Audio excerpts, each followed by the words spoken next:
quel est l'intérêt pour les Congolais de disposer de mesures dans la Constitution qui laisseraient même la porte ouverte à une quelconque cession de territoire? Il faut être cohérent. Quand on lit la Constitution, il faut la lire de manière cohérente, comme un tout global et homogène. L'article 214 alinéa 2 stipule que la RDC ne peut céder ou adjoindre aucun territoire sans l'aval des Congolais, s'étant exprimé par référendum. L'article 217 renchérit en disant que la RDC peut signer des traités de nature à réduire sa souveraineté dans le cadre et dans la faveur de l'unité africaine. Mais quand vous regardez cet article 214 alinéa 2 et 217, qu'est-ce qu'il consacre? Il consacre à la fois la cession de territoire, 214, et la cession de souveraineté. Or, quand vous cédez votre territoire, nécessairement, vous cédez votre souveraineté.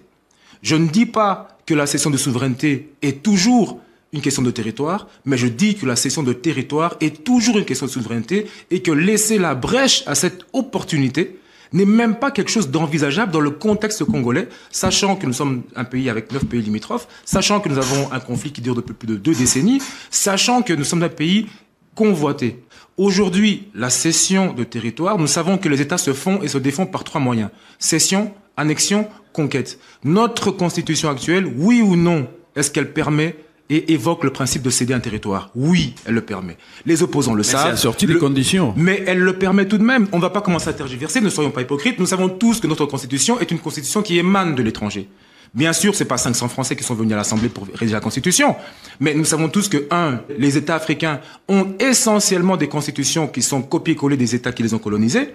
Et 2, nous savons tous que les constitutions qui émanent des périodes post-conflit comme la nôtre sont essentiellement mises en place par les belligérants, et ces belligérants sont toujours devant des tireurs de ficelles occidentaux. C'est dans ce sens-là qu'il faut comprendre qu'effectivement notre constitution vient d'étrangers. La preuve en est que comment pouvez-vous justifier que des Congolais qui aient rédigé leur constitution eux-mêmes de manière unilatérale et libre et indépendante puissent concevoir eux-mêmes qu'on puisse céder notre territoire?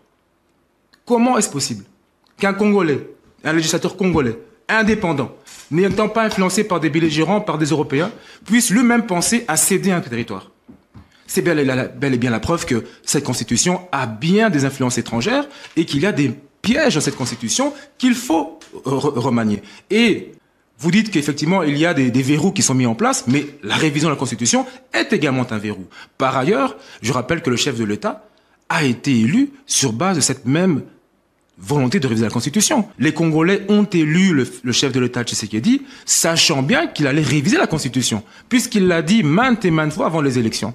Donc aujourd'hui, dire qu'il y a une manipulation du chef de l'État, c'est faux, puisque déjà, il avait annoncé que si je suis réélu, je ferai cette initiative-là. On nous dit que c'est précipité, c'est pas prioritaire. Mais s'il avait fait en fin de mandat, on aurait dit qu'il y a un agenda caché. Il le fait en début de mandat, on dit que c'est pas prioritaire. De 2 choses l'une, il faut choisir. C'est une réforme qui avait été annoncée, le chef de l'État met en place sa réforme, il n'y a aucune surprise. Encore que, si les Congolais devaient manifester contre un changement de constitution, la constitution actuelle permet de manifester à travers un référendum. Donc, les voies et moyens choisis par l'opposition de manifester ne sont pas les bonnes, puisque la Constitution prévoit que si vous ne voulez pas d'un changement de Constitution, le référendum est là pour prendre votre position. Donc, pourquoi aller dans la rue? Alors que la Constitution que les opposants veulent défendre prévoit déjà le mode de manifestation contre un changement de Constitution.